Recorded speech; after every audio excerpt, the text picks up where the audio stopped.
Welcome to the 700 Club. Israel is escalating its military campaign in Gaza. Today, the IDF ordered civilians to evacuate the territory's second largest city. It's warning, if you're in Khan Yunis, you'll be considered in a combat zone. Well, meanwhile, Prime Minister Benjamin Netanyahu announced Israel is resuming humanitarian aid to Gaza after pressure from its allies. Chris Mitchell reports from Jerusalem. On Sunday, Israeli Prime Minister Benjamin Netanyahu announced the new military campaign. As we promised, we have launched a powerful campaign against Hamas, Gideon's chariots. IDF forces are simply entering with force into the Gaza Strip with a dual goal, defeating Hamas and freeing our hostages. While the air and ground operation begins, Israel announced it's also pursuing every opportunity to reach an agreement to release all of the hostages. One deal under consideration by U.S. Special Envoy Steve Witkoff would include a temporary ceasefire, release of Israeli hostages and Palestinian prisoners, then followed by more negotiations to end the war. Netanyahu also announced that humanitarian aid is beginning to flow again into Gaza at the urging of Israel's, quote, greatest friends in the world, and will work to keep that aid from being stolen by Hamas. Israel's Defense Minister Israel Katz says he believes Hamas leader Mohammed Sinwar was killed in an Israeli bombing last week. Mohammed was the younger brother of former Hamas leader Yahya Sinwar, mastermind of the October 7th attack. Back from his Middle East trip, President Trump again rejected concerns of a growing rift between him and Netanyahu.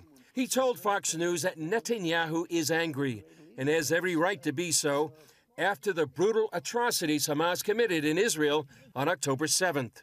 You got to remember, October 7th was one of the worst days in the history of the world, I think, not just local to this region. It was one of the worst, most atrocious attacks anyone's ever seen. Chris Mitchell, CBN News, Jerusalem. Well, let's pray for peace in Israel and pray for peace in Gaza, that this would end and end quickly and that all the hostages would be released. I remind you yet again that this war started on October 7th, and it started because Hamas invaded Israel, the horrific attacks.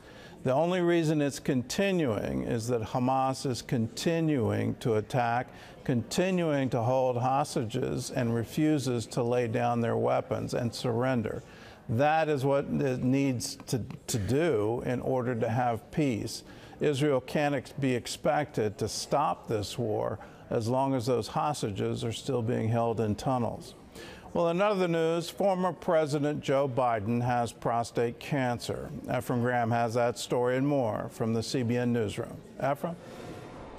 Gordon, the announcement came Sunday. The 82-year-old former president has been diagnosed with an aggressive form of prostate cancer that has spread to his bones. A spokesman said the cancer is apparently responsive to hormones, allowing for effective management.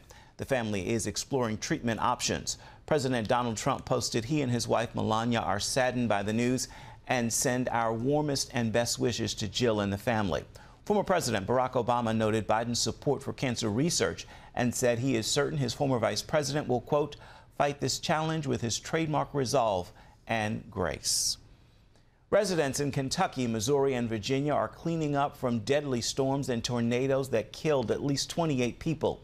CBN's Operation Blessing is already at work, bringing relief to one Kentucky community. Dale Hurd is on this story. Right over there where the tablecloth is where me and my husband were pinned down.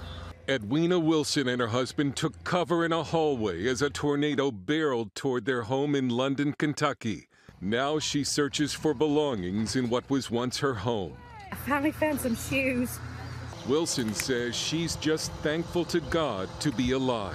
When you see right there where we were at, you know that God had his hand just perfectly covering us up and keeping us safe. The devastating weather stretched from Texas to New Jersey, affecting more than 90 million Americans. Kentucky was hardest hit with 19 dead, hundreds of homes damaged, and many residents left homeless. Governor Andy Beshear has declared a state of emergency. Homes that are in a single wall left standing.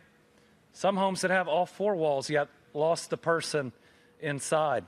More than 55,000 people were still without power Sunday. I'm amazed at how fast you all got here. Operation Blessing's U.S. Disaster Relief Team is on the scene and will be deploying its mobile kitchen to begin serving hot meals to storm victims as soon as possible.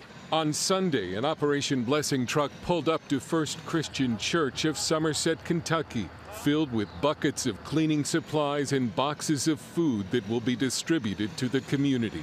And what God is doing in this moment is He's loving on these hurting people. And He's needing us to be His hands and feet and to love on these people. And organizations like Operation Blessing help do that and help provide the resources to be the hands and feet of Jesus. Dale Hurd, CBN News. Operation Blessing hard at work being the hands and feet of Jesus. Gordon? Our motto is that when disasters strike, we want to strike back with love and compassion. If you're a member of the 700 Club, you're part of that relief effort. You are on the ground right now in those tornado-stricken areas of Kentucky. If you want to be a part of it, I encourage you to join the 700 Club. A portion of every gift you give goes into the work of Operation Blessing. It's real simple. Call us, 1-800-700-7000. Just say, I want to be a member of the 700 Club.